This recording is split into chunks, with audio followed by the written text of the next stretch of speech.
Si escuchamos las ruedas de prensa de Delcy Rodríguez, de Diosdado Cabello, y los comentarios del presidente Nicolás Maduro en su programa, debemos analizar tres aspectos en los que ellos coinciden y que han estado informando al pueblo y que se resumen en la siguiente situación, en el contexto geopolítico actual, que es el siguiente.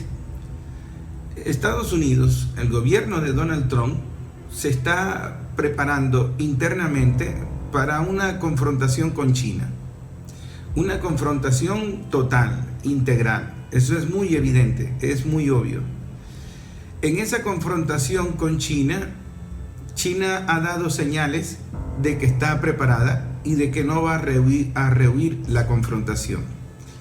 Pero en esa confrontación entre el gobierno de Donald Trump contra China, América Latina está en el medio. América Latina es un comodín que Estados Unidos no se puede dar el lujo de perder, aunque ha perdido terreno en comparación a cómo era el trato de Estados Unidos con América Latina en el pasado. Uno de los síntomas recientes de esa pérdida de control de América Latina es el nombramiento del nuevo secretario de la OEA. Y más adelante les explicaré por qué. Ahora, China está preparada para esa confrontación desde hace mucho tiempo. Y Estados Unidos ha estado subestimando sus escenarios de guerra. La estrategia que intentó un grupo económico de combatir a Rusia a través de Ucrania fracasó.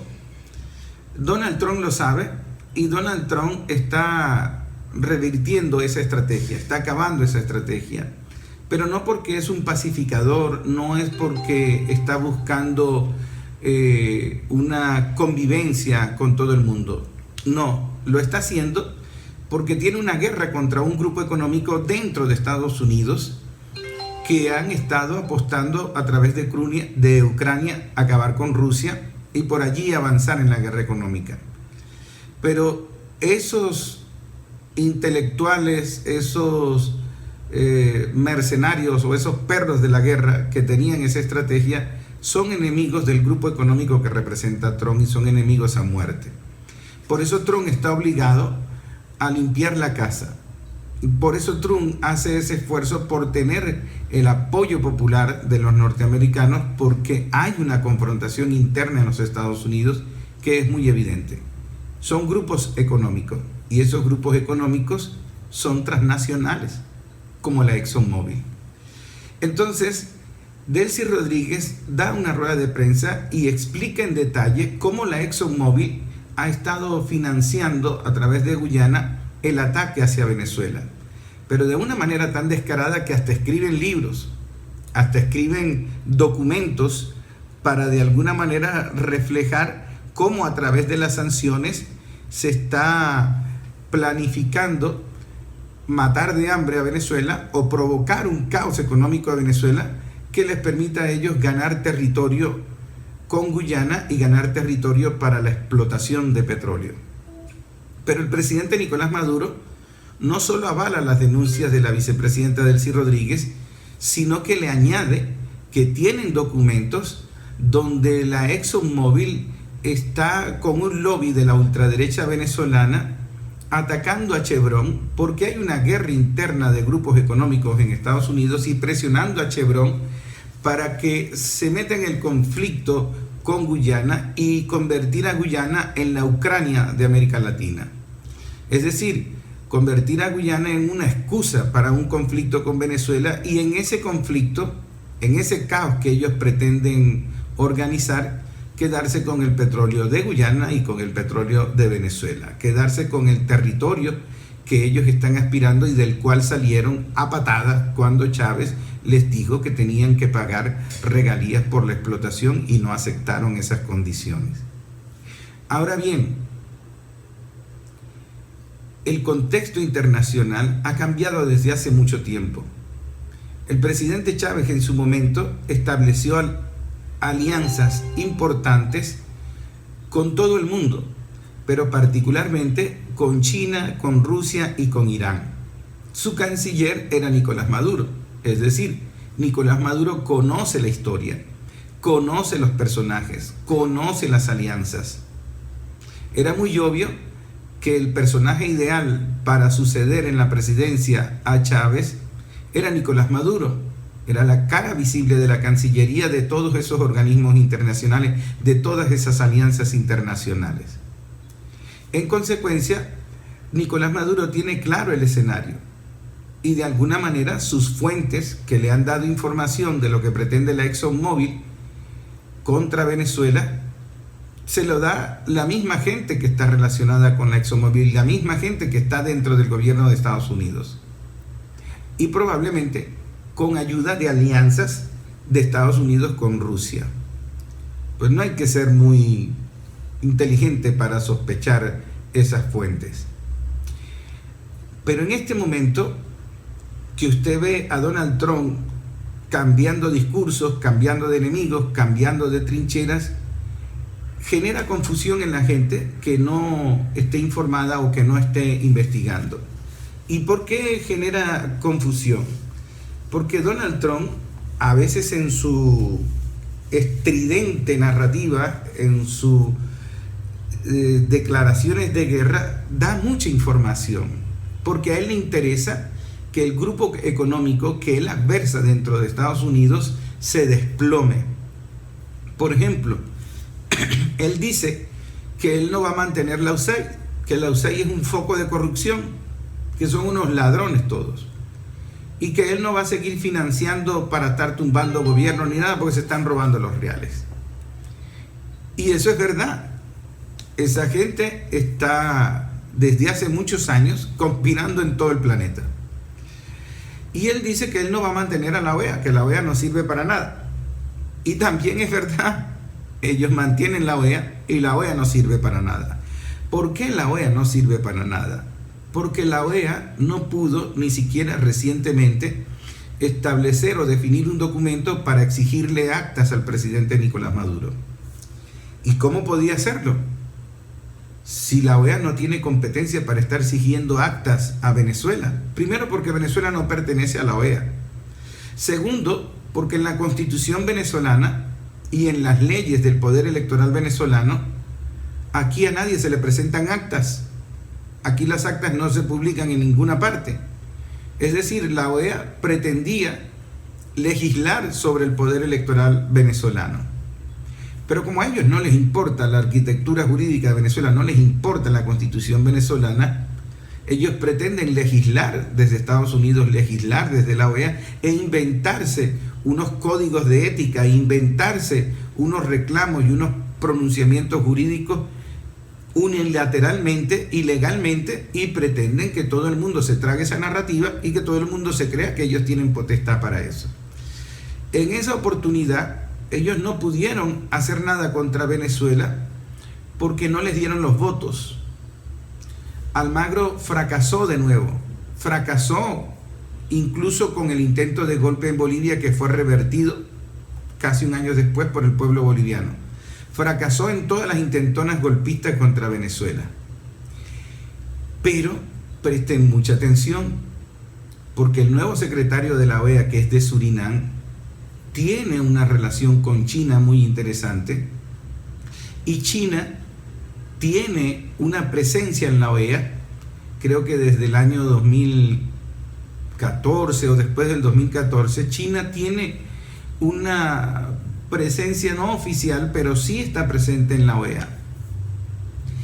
Y en esta nueva elección, en que escogen a un representante, un canciller de Surinam, y sacan a Almagro de allí, la OEA tiene ahora un secretario que está ganado al diálogo con Venezuela y que está ganado a la política conciliadora de China. Entonces Estados Unidos no va a seguir perdiendo dinero manteniendo el 50% del presupuesto de la OEA si va a tener allí un secretario general de la OEA que no está encadenado a sus intereses. Y por eso Donald Trump dice: me salgo de la OEA, a mí no me interesa la OEA, me salgo de la OTAN, no me interesa la OTAN. Claro, porque quienes tienen la estrategia bélica en la OTAN es el grupo económico que lo adversa. Pero hay algo muy interesante, ese grupo económico que adversa a Donald Trump tiene poder, incluso tiene poder de matar a Donald Trump. Eso es una pelea interna de ellos. Y nosotros estamos en el medio de una pelea en el que China ha ido estableciendo relaciones con América Latina. China estaba invirtiendo en el canal de Panamá. Y entonces Marco Rubio se fue a Panamá, presionó a Panamá y le quitó el contrato que tenía China con Panamá. De hecho, la empresa privada china que estaba invirtiendo en Panamá cedió, vendió sus contratos y una empresa norteamericana fue la que adquirió los contratos de infraestructura, de tecnología del canal de Panamá. Por eso Marco Rubio dice, hemos triunfado y hemos obtenido el canal de Panamá. Y el presidente de Panamá, en una declaración ridícula, en una mala actuación de soberanía, dice, es mentira lo que dice Marco Rubio. Claro que es verdad. Es verdad porque tienen ahora el control de la infraestructura y de la tecnología del canal de Panamá a través de una empresa privada que vela los intereses de Estados Unidos y no la empresa china que velaba los intereses de China. Entonces China no quiso pelear por el canal de Panamá porque China tiene otras rutas, muchas otras rutas que está perdiendo Estados Unidos, y Estados Unidos va a seguir perdiendo mercado, va a seguir perdiendo ruta. ¿Por qué?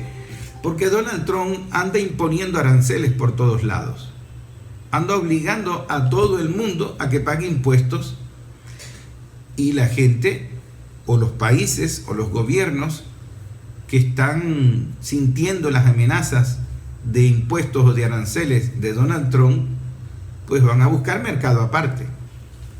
México logró una tregua hasta el mes de abril y Donald Trump presiona a México porque sabe que el principal mercado de los productos mexicanos es Estados Unidos. Entonces se las está poniendo difícil a México, se las está poniendo difícil a Canadá, se las está poniendo peor a Europa. Y entonces Donald Trump, ve a ver qué tú vas a hacer. Pero si tú no me apoyas a mí, estas son las condiciones. Y yo necesito fortalecer la economía de Estados Unidos. Yo necesito el apoyo popular de todo Estados Unidos, porque yo estoy cambiando el poder en Estados Unidos. Es decir, estoy tumbando un grupo económico para montar mi grupo económico. Y en esa guerra interna yo necesito yo necesito poder, yo necesito gente que me apoye. Y él va directo a esa confrontación interna. En esa confrontación interna necesita ir luego contra China, pero no puede ir contra China por algo muy particular, la alianza que tiene China con Rusia.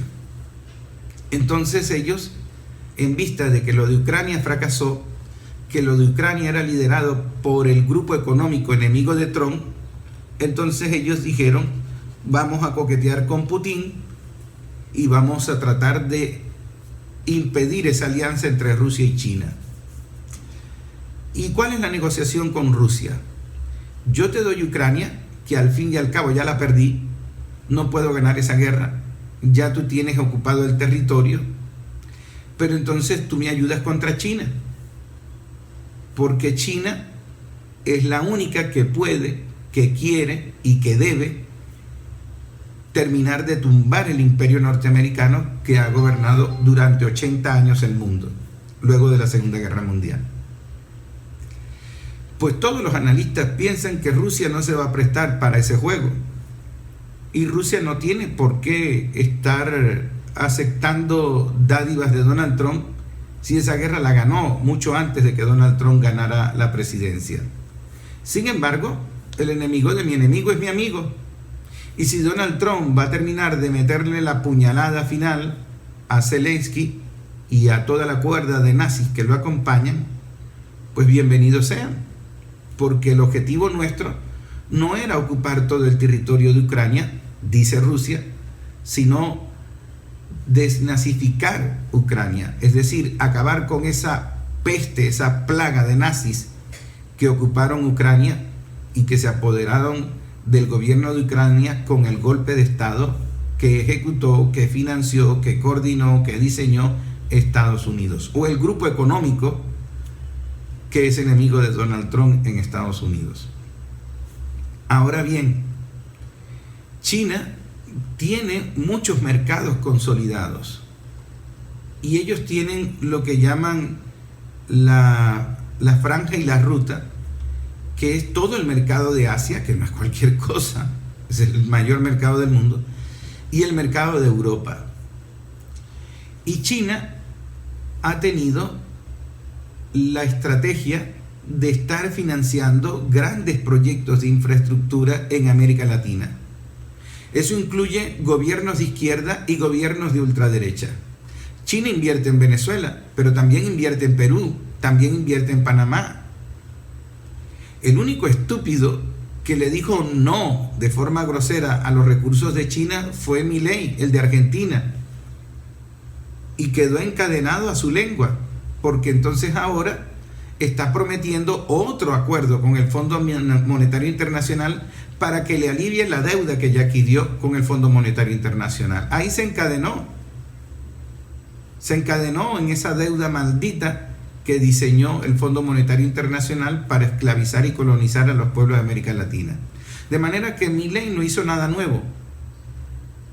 Hizo algo tan viejo como el neoliberalismo y las privatizaciones de la década de los 80, diseñadas para que el poder privado transnacional se apodere de los pueblos, de los territorios y de los recursos de los pueblos de América Latina. Ahora, China está preparada para esa confrontación con Estados Unidos.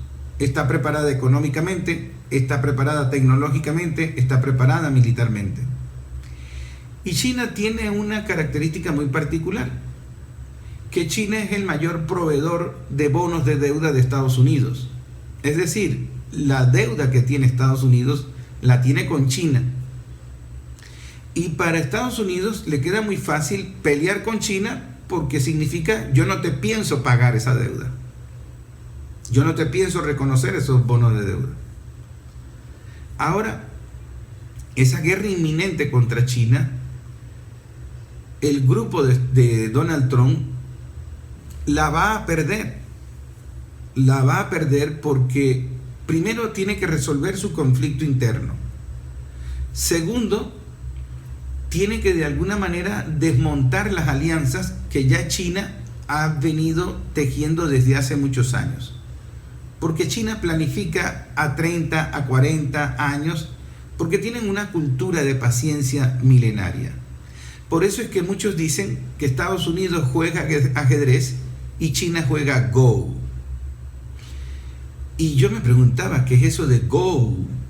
Resulta que es un juego más complejo que el ajedrez, mucho más difícil que el ajedrez, y es una cultura de juego en China de mucha paciencia, de mucha complejidad, de mucha estrategia.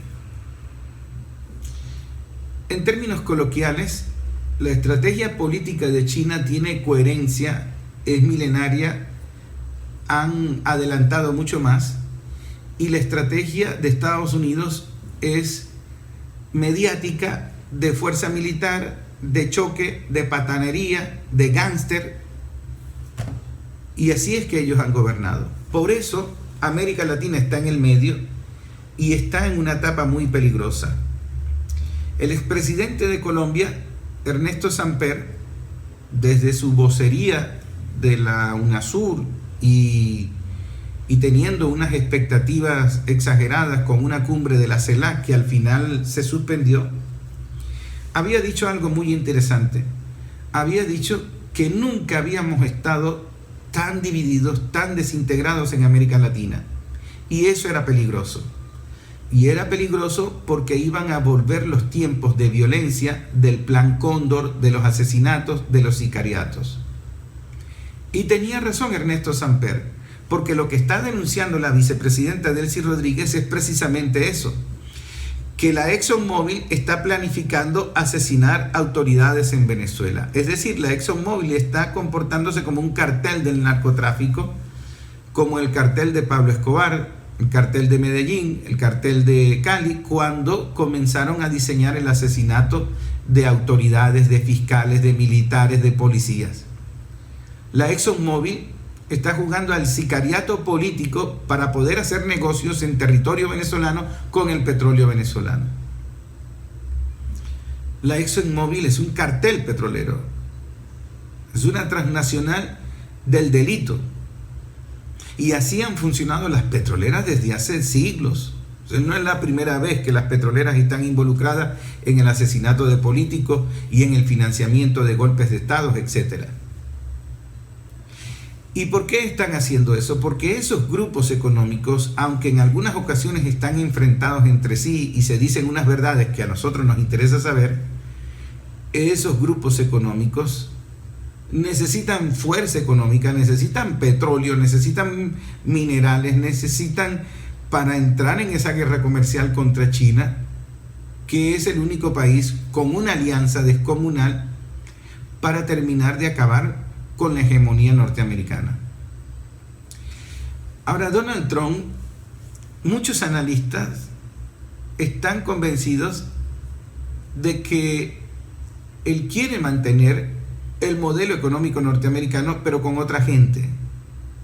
Y entonces Donald Trump se inventa eso de la estrategia de la eficiencia, de que no vamos a gastar más dinero, no vamos a despilfarrar más dinero.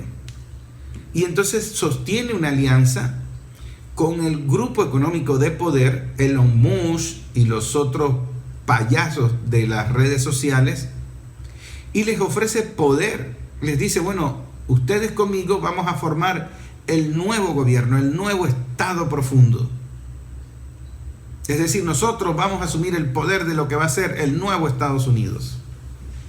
Y se está confrontando con un grupo económico que lleva mucho tiempo preparando guerras y que de alguna manera tiene un lobby poderoso. Es un choque de trenes en Estados Unidos. Entonces a veces dicen los globalistas contra los nacionalistas.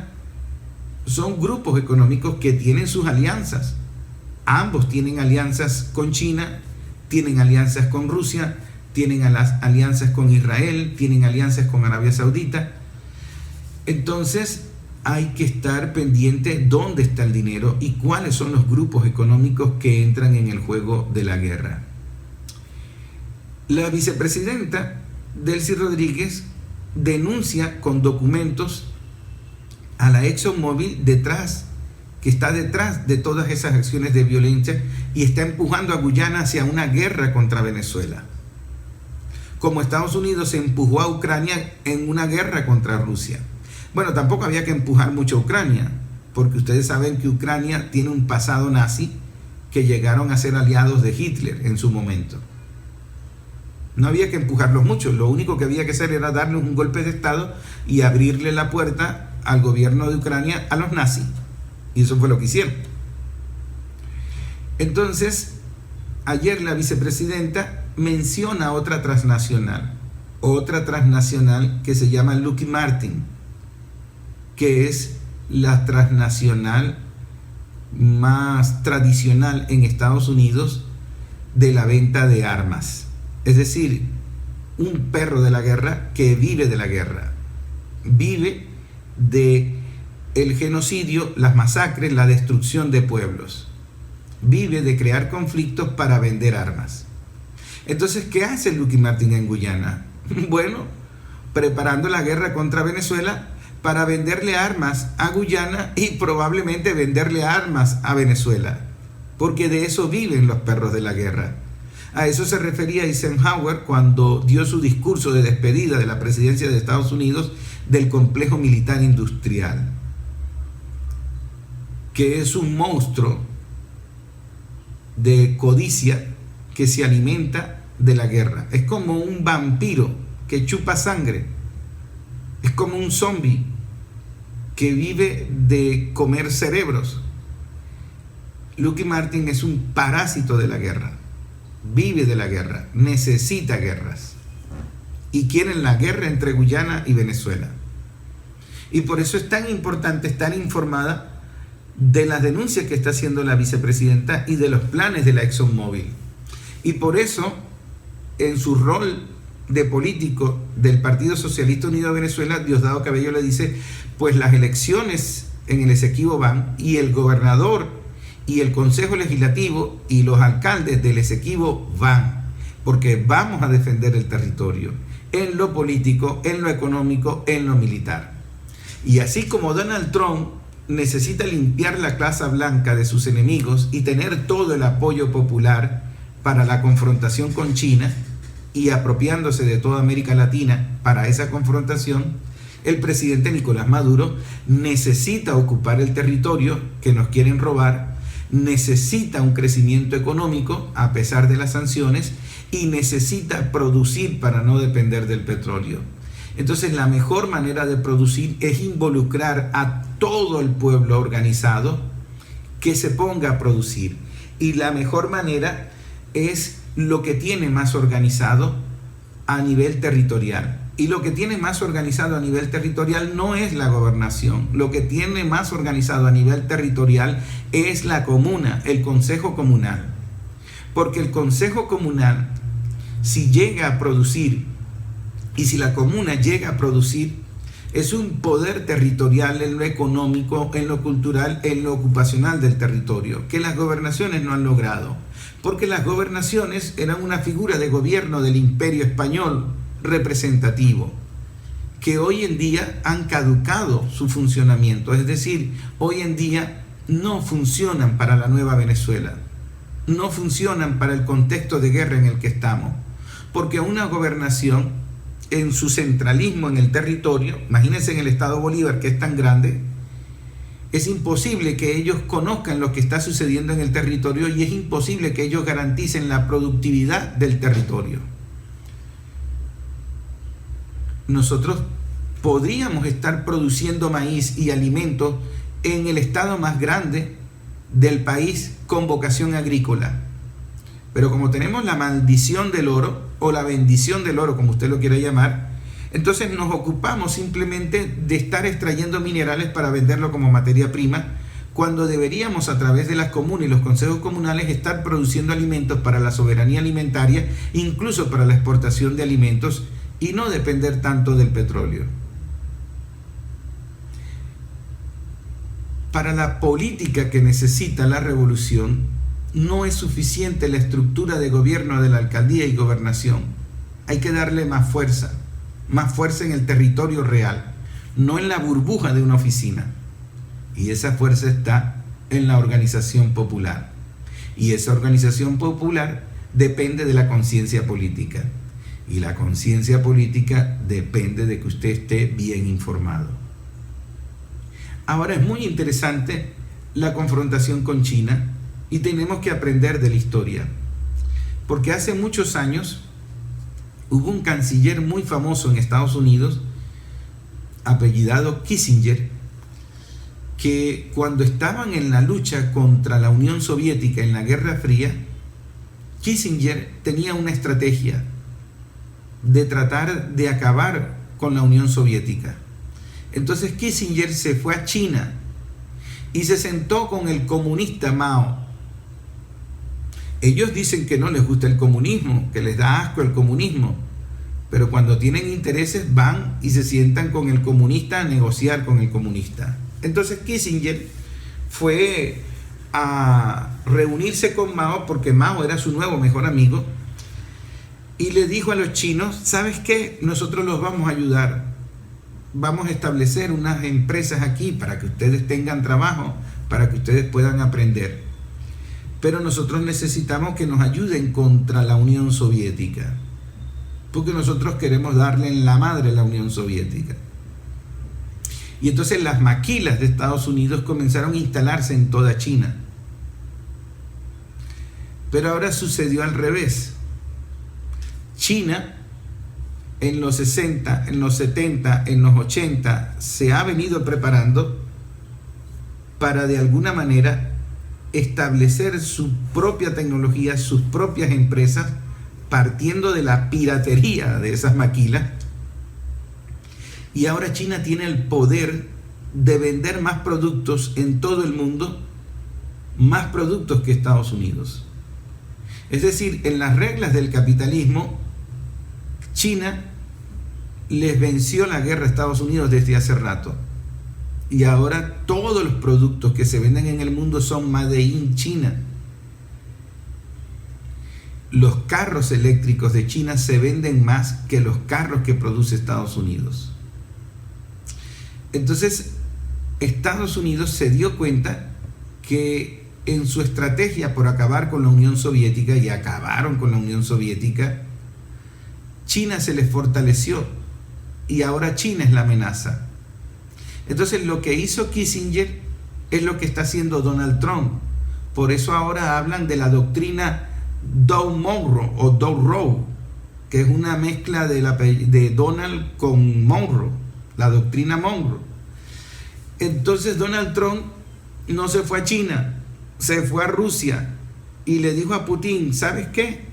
Yo te voy a dar el terreno de Ucrania y vamos a hacer negocio con las tierras raras de Ucrania, porque yo le quiero dar en la madre a China. Entonces ahora es al revés. Quiere aliarse con Rusia para atacar a China. Pero hay una diferencia de lo que pasó en el pasado a lo que está sucediendo hoy. Y es que China y Rusia están en los BRICS porque tienen una alianza. Y son, digamos que las dos patas medulares de los BRICS. Entonces, ¿cómo Donald Trump pretende acabar con la alianza China-Rusia? No lo sé. No tengo idea cuál es su estrategia. Pero no parece muy inteligente. Ahora, en ese sentido, ¿qué va a hacer Rusia? Rusia ha estado muy cautelosa, pero militarmente avanzando en el territorio de Ucrania. ¿Y qué ha dicho Donald Trump o ha permitido que se conozca a través de la narrativa mediática? Yo no voy a apoyar con $1 más a Ucrania hasta que Zelensky no se vaya de allí, no renuncie. ¿Y qué dijo Marco Rubio esta semana? Marco Rubio dijo: Ucrania tiene que aceptar un acuerdo con Rusia y tiene que aceptar que el territorio que perdió con Rusia no lo va a recuperar. Zelensky es un hombre muerto, es un cadáver político. Entonces Zelensky sale con esa estupidez de una tregua, de un cese al fuego. Claro, porque los rusos le están pasando por encima. ¿Y qué dice Elon Musk, el nuevo alfil del gobierno de Donald Trump? Que si él quita su sistema de comunicaciones de Ucrania, a Ucrania se vienen abajo. Están haciendo negocios con los restos de Ucrania. Y Rusia no va a permitir una convivencia con los nazis. Rusia va a matar a todos los nazis en Ucrania, incluyendo a Zelensky. Porque con los nazis no se puede convivir. Imagínense ustedes a Stalin en el 45 perdonándole la vida a Hitler y diciéndole: bueno, Hitler, vive ahí con tus nazis en lo que queda de territorio de Alemania. No. Cuando acabó esa guerra colgaron a 12 generales de los nazis y a otros los condenaron a cadena perpetua. Y los que se liberaron fue por complicidad de Estados Unidos, que los protegió porque tenían negocios con los nazis antes de involucrarse en la guerra. IBM era una de las transnacionales que tenía negocios con los nazis. Se habla incluso de que eran los que marcaban a los judíos. Son guerras de imperio. Y América Latina siempre ha estado en el medio como un botín de guerra. Ahora, si China está preparada y China tiene su estrategia Go, América Latina no lo está. América Latina está más dividida que nunca, porque entonces tenemos un presidente en Brasil que le niega el ingreso a Venezuela a los BRICS. ¿A razón de qué? ¿Con qué estrategia? ¿Qué estupidez es esa? Ah, porque te van a dar unos días más de vida en el gobierno de Brasil, o porque tú no puedes controlar la Cancillería brasileña, que es un estado dentro del estado, porque Amorim es un agente de la CIA que controla el poder de la Cancillería brasileña. Entonces Lula no tiene el poder para una confrontación con Estados Unidos.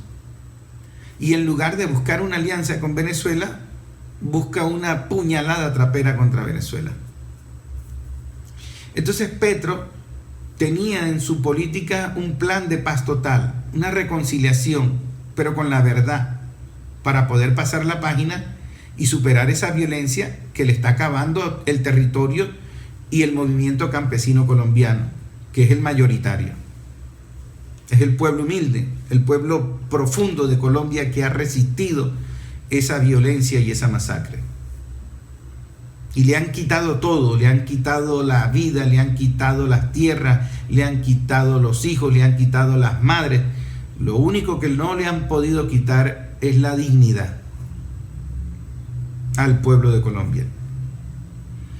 Ahora Petro tiene el problema de que tiene el poder del narcotráfico apuntándole en la sien y diciéndole que si establece una alianza con Venezuela lo van a matar, y que si mete preso a los responsables de la masacre y quiere terminar la guerra en Colombia lo van a matar, porque ellos viven de la guerra, ellos viven del narcotráfico.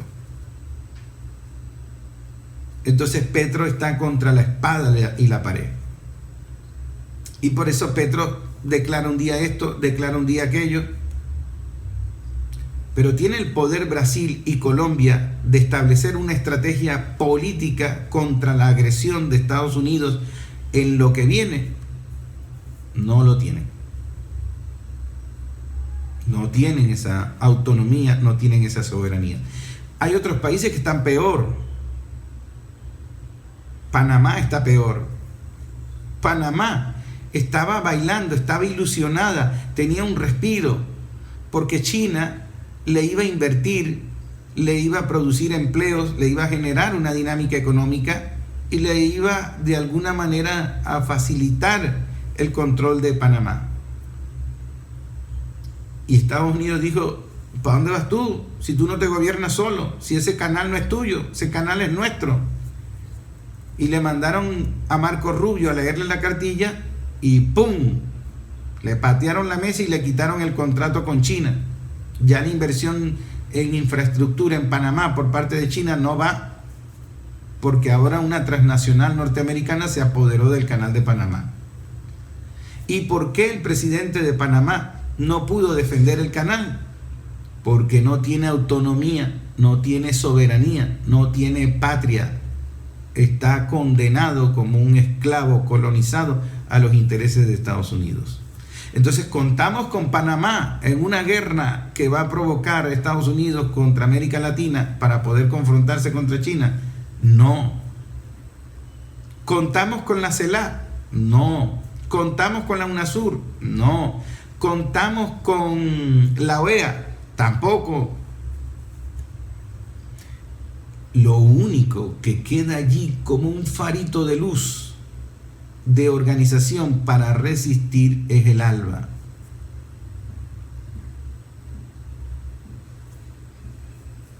América Latina no está preparada para la confrontación o el contexto de guerra mundial que estamos viviendo. Y Venezuela tiene que apretarse el cinturón, tiene que embraguetarse en el territorio y estar quirúrgicamente tomando decisiones. Por eso la revolución bolivariana no se puede dar el lujo de darle un espacio más al corrupto, al batequebrado, al inútil, al incapaz, al ignorante, porque son tiempos en los que necesitamos los mejores cuadros. Bolívar llegó a tener una guardia de honor que eran especialistas en la guerra y especialistas en protegerlo. Bolívar llegó a tener una cuadrilla de generales, Sucre, Urdaneta, el mismo Páez. Un Dream Team para la guerra contra el Imperio Español. La revolución bolivariana necesita un Dream Team, y parte de ese Dream Team es la organización popular con poder, con recursos y que pueda producir. Y es vital para Venezuela el avanzar en la organización popular. en avanzar en la productividad de la organización popular. Por eso de allí la urgencia y la necesidad de transformar la estructura de gobernación, porque es una estructura colonial, imperialista, española, que no se puede adaptar a estos tiempos. Y el que no lo comprenda es porque no conoce la historia y no conoce el contexto de lo que está sucediendo en este momento. Ahora, esa transformación es un proceso, es un debate, se presentan contradicciones, se presenta resistencia, porque tenemos burguesía que quiere resistir a no salir de esa comodidad, de esa zona de confort. No necesariamente porque sea un antichavista o un antirrevolucionario, no. Puede ser por ignorancia, por incertidumbre, por miedo, por falta de testosterona. Pero aún así tenemos que avanzar y cambiar el viejo estado. Venezuela está estableciendo una zona económica especial binacional en el Táchira. Nosotros tenemos que tener una relación con Colombia, con las fuerzas de resistencia de Colombia, que las hay, y de alguna manera establecer alianzas con otros pueblos, como el de Irán, como la misma Rusia, como la misma China, porque esta no es una batalla que se gana solo. China lo entendió, por eso China habla del futuro compartido. Por eso estableció la franja y la ruta, que le garantizó los grandes mercados de Asia y de Europa. Y por eso tantas inversiones en América Latina, incluso por eso alianzas con África. Lo que sucedió en la OEA es un ejemplo de eso. Los países de la CARICOM, esas pequeñas islitas que todo el mundo subestima y se burla de ellos porque algunos de esos países no llegan ni siquiera a 50.000 habitantes, esos países se unieron y le dieron una patada al Magro, le dieron una patada a la propuesta de un secretario de Paraguay y colocaron un secretario de Surinam. Por eso el secretario general de la OEA es de Surinam, porque esos 11 votos de la CARICOM se sumaron a los votos de Brasil, de Uruguay, de México, con acompañamiento de China desde lejos. Y ahora la ultraderecha del mundo está horrorizada porque ha quedado como secretario Surinam y el canciller de Surinam está dispuesto a establecer diálogos con Venezuela.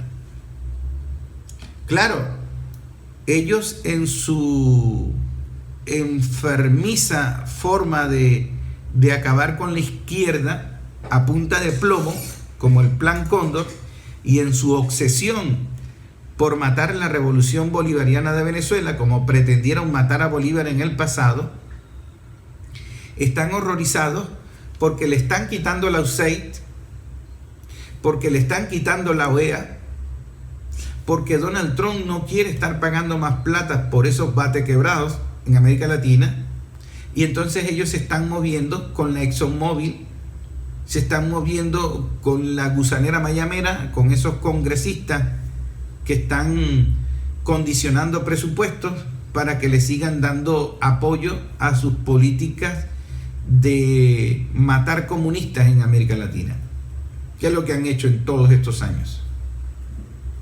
Pero ahora la OEA eligió a Albert Randin como nuevo secretario general de la OEA, que es de Surinam.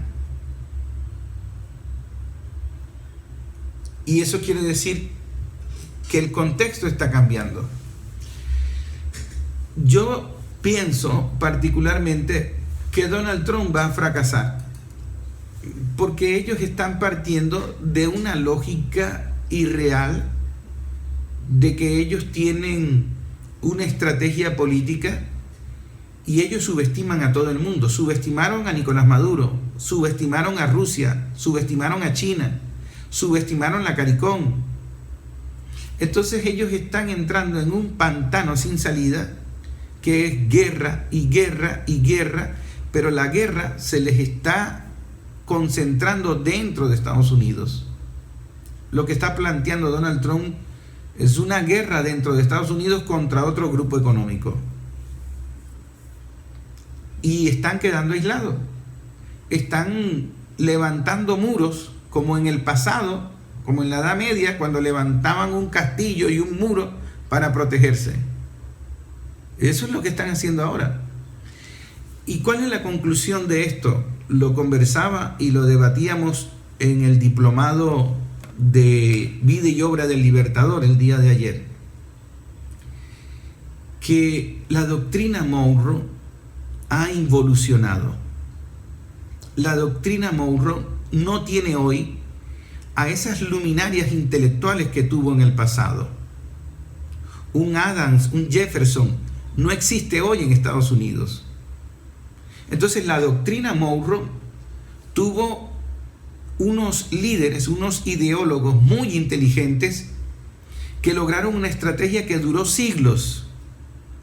Pero la doctrina Monroe se agotó, murió. La mutación del capitalismo para sostener el modelo se agotó. La narrativa se agotó, el dinero se agotó, las estrategias se agotaron, las privatizaciones no le funcionó, la globalización no le funcionó, la guerra no le funcionó. Entonces la doctrina Monroe está muriendo, y está muriendo porque los nuevos líderes o los herederos de la doctrina Monroe son drogadictos, nazis, ignorantes, estúpidos. No puedes comparar a Elon Musk y a Donald Trump con Jefferson, con Adams, con ninguno de ellos. Entonces la doctrina Monroe quedó sin ideólogos, quedó con una cuerda de nazis, bocones, patanes, gánster, que no tienen ni siquiera idea de cómo establecer una estrategia. Y por eso es que han perdido todas las guerras en los últimos 40 años. No dicho por mí, dicho por el mismo Donald Trump, que en 40 años ellos no han ganado una sola guerra. En los últimos 40 años. A diferencia de la doctrina Monroe, la doctrina bolivariana se mantiene viva, y yo me atrevo a decir que la doctrina bolivariana evolucionó y la doctrina Monroe involucionó. Y la doctrina bolivariana se está transformando ahora en un sistema de gobierno popular, en ocupar el territorio y darle corresponsabilidad dentro de la Constitución a la comunidad organizada para que se autogobierne.